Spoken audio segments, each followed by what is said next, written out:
Week 10 of the Friday Night Blitz, and what a way to wrap up the regular season with a battle of 5A heavyweights. The Irmo Yellow Jackets hosting the Dutch Fork Silver Foxes.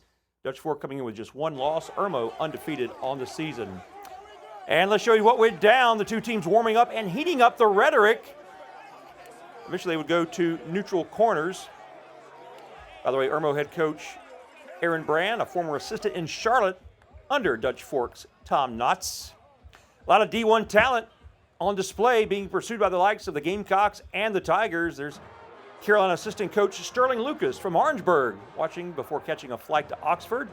Also at the game, Calhoun County grad Chris Rump sporting the orange, of course. The Tigers have Duke for homecoming at high noon. All right, let's show you the highlights. Scoreless game, not anymore. Dre Dobson, 79 yards to freshman Corey Miller. That is a 79-yard home run. And the Yellow Jackets are on the board, a quick 7-0 advantage. The crowd loving that. Now, Dutch Fork would tie the game in the second quarter, and then Dutch Fork is punting. Braden Johnson has it. And he will carry for the first down. We thought they might be running this fake punt, and they did just that. And that would lead to quarterback Jackson Knotts. He will drop back and he will find Stone Furry. Great catch, 16-yard touchdown. It's 14-7. Dutch Fork taking the lead. Now the Silver Foxes have it in the final seconds of the half. And Tom Knotts calls a run with Kyle Henry, and it's the right call. Henry scores to put the Silver Foxes up 21-7 at halftime. Of course, you had the timeout, so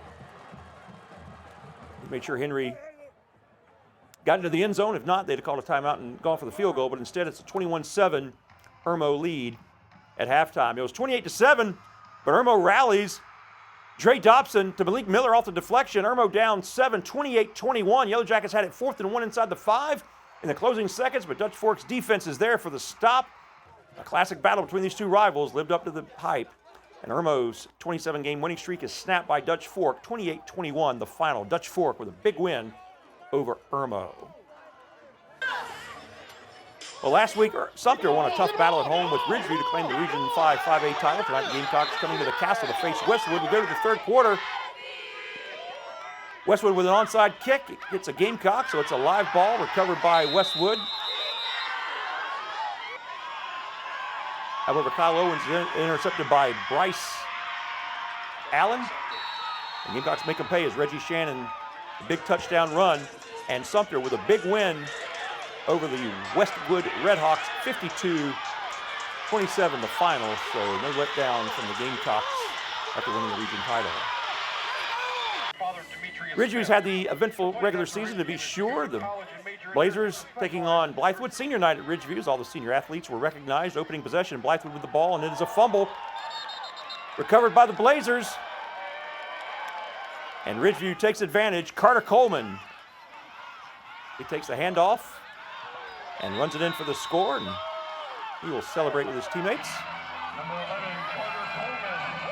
Later, it was Spencer Bobian with a short touchdown run that puts the Blazers up by 2 scores.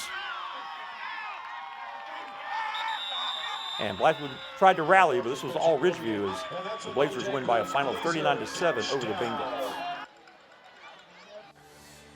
Newberry could cap off an undefeated regular season with a win at home over Swansea. Opening drive for the Tigers. Quarterback Kendall Wright finds his receiver for a first down, gets the toes down, move the chains. But the drive would end with this blocked field goal. The game is still tied at 0-0.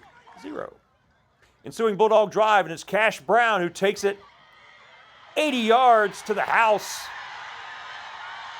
And that is a 7-0 Newberry advantage. Later in the first, it's still 7-0. Kitten Caldwell drops back, but he is picked off by Patrick Larry to the Swansea D. With a big turnover, jumping ahead to the second quarter.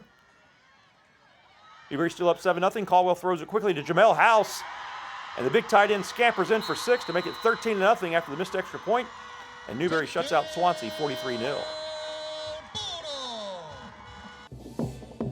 Eau Claire going for its 6th win tonight, the most since 1986, if they could get by the Rebels of Mid-Carolina. The visitors are driving. Davis Ruff drops back, but in coverage is the big man, Tavares Savilas. And Tavares with the INT. And he's excited, juggling out interception, but he makes the grab, and that is a turnover for the Shamrock defense.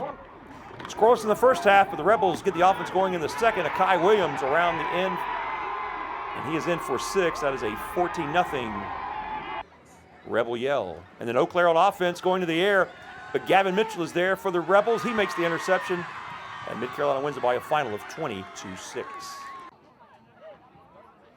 At Bolden Stadium, C.A. Johnson hosting the Stallions of Lee Central. And the visitors from Lee County, just off I-20, exit 120.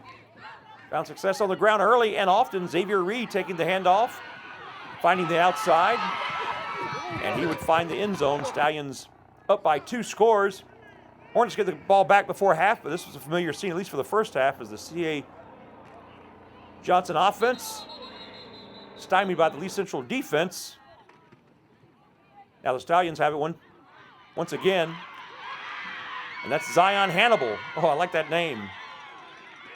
Hannibal in the end zone. Love it when a plan comes together, 18 reference. But C.A. Johnson, they come right back with some fire after the intermission. Isaac looks deep and finds Elijah Harper wide open in the end zone. Hornets down by 12 after the 2-point conversion. Later in the quarter, it's Isaac. The Harper again, this time over the middle.